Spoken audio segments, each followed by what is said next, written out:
Thank you. Good morning.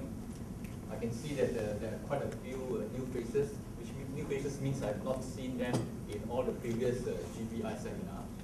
Unfortunately for this presentation, which is quite limited in time, there's no introduction. Let's assume that you know something about green buildings, and that's where we move on, because the request from the organizers was talk about certification. So I'll try to run through that in these 20 minutes.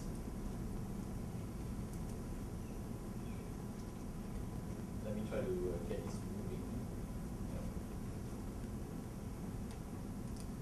Okay, why green buildings? Why, these are topics I'm going to touch on very quickly. Why adopt GBI as a rating tool? Understanding the certification process for GBI as the main gist of this presentation this morning. And here, I've used the example being the Green Building Index non-residential new construction tool. For those who are not aware of, we have already had 3 tools we launched. The other tools are residential new construction and also non-residential existing building. A lot of these materials are available on the flyer brochure that I have brought along. This is outside the registration desk. You can collect it later on. Okay, I start off by taking you back in time. In the 1980s, we are already talking, the whole industry is already talking about what type of buildings we build. 1980s, why 1980s? That's the advent of computers, PCs. Right, that's where suddenly the building industry talks about intelligent buildings. Everything is intelligent buildings. Those who are as old as me will remember that. The younger ones can't remember. Okay, then gradually we went on to name all these buildings energy efficient buildings. It's another new so-called buzzword to sell the buildings. Why energy efficient buildings in the early 80s, mid 80s? Because of the oil embargo, the Gulf Wars, when petroleum shot over, the oil prices went over the roof. Everybody starts talking about energy efficiency, but it only lasted for a short while because everything went back to normal. Oil prices went down again, so it's business as usual. And of course, the people who build buildings and market them will always come up with new words. From EE buildings, the term green buildings was coined. Remember, green buildings was coined also in the 80s, long time back. Just that it's another passing fad. And then I used to use the word before the ink to write the word green building has even dried up.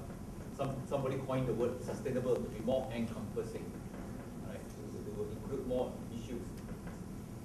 And if you think we stop at the sustainable building, no. I think in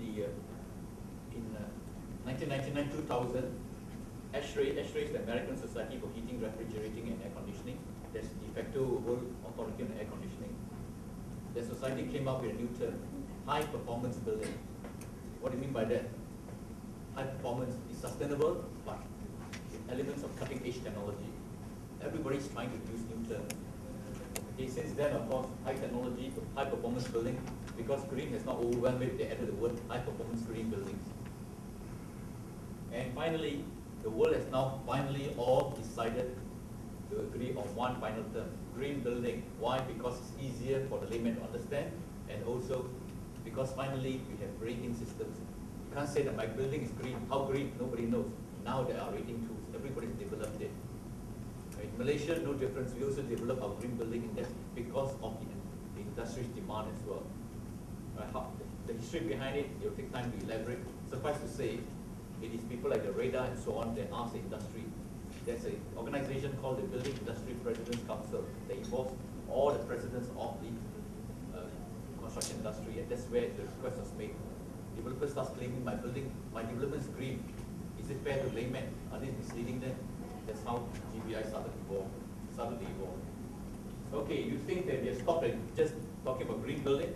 Let me take you back again, even back in the 80s. Remember all the office buildings used to advertise grade 1 office. Later on, it said grade A office. As though it's not enough, you have grade A plus office now. Sooner or later, you have grade A super deluxe, and so on. Everybody puts the words in. And how we define grade 1, grade A, nobody has any definition. It's up to you how you define it. Right? That's how the industry has been evolving for marketing purposes. And if you think we're going to stop at green, don't even think it will ever happen. There'll be more marketing tools coming up. Already it's happening. I put this slide quite some time back, but it's already happened. Now we talk about, oh, my development is carbon neutral. The whole city is carbon neutral city. And then somebody said, mine is an eco city. Right? There's some more already. What else? Right? No, mine's carbon negative city now. Right? There'll be more terms. Right? Sustainable eco city. I think bet you more and more terms will come up. But it doesn't matter. All of it points to the same thing. We are trying to save the environment, trying to make sure that we do not pollute the environment. So what is a green building? I think this topic has been touched by, since this session, this is already, I think, the fourth session or whatnot.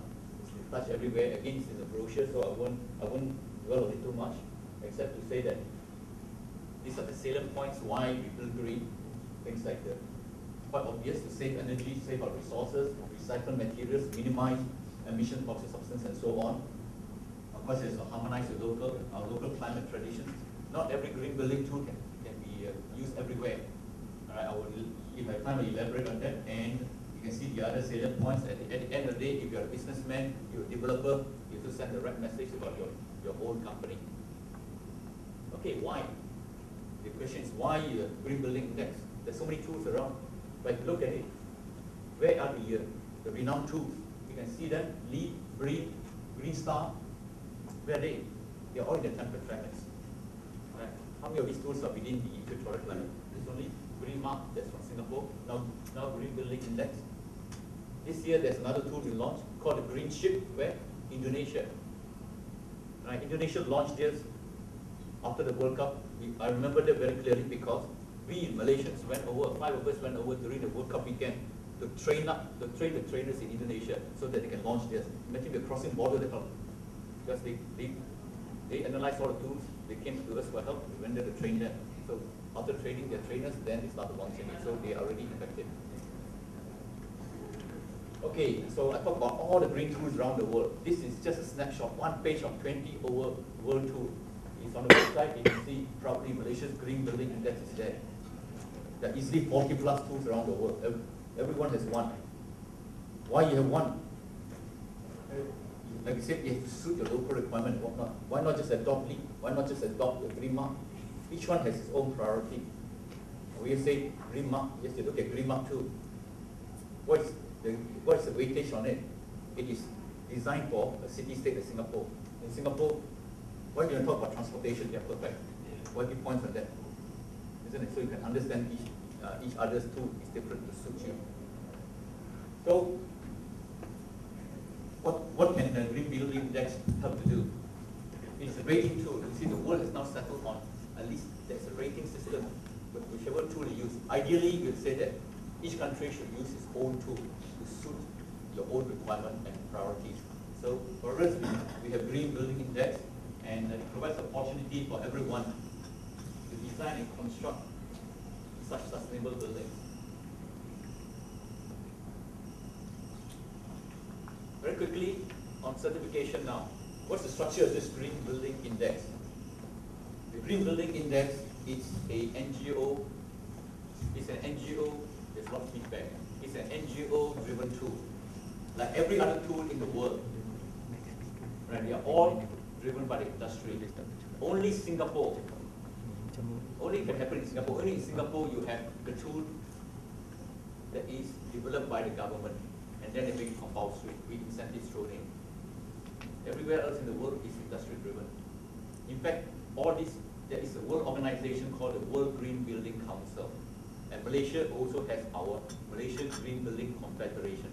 Everybody uses the word council, but Malaysia, our ROS will not register as council. Council, since I think 2002 or whatnot, the word council is reserved for government use.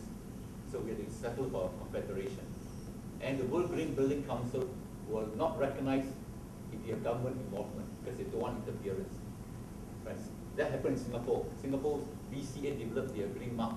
They couldn't get recognized by World Green Building Council. So they were smart enough. They set up another private-driven Singapore Green Building Council that is recognized now. Right? That's how the system works. Okay, so back to it. In Malaysia, the whole thing was driven by PAM and ACM, the architects and the engineers, at the request actually of the industry. Because like I mentioned, Radar asked a question, everybody claims to be green. Is it bad? Can we do something? PAM took the challenge and roping ACM to do it. And why the professionals? Let's say because professionals are the ones who are very well regulated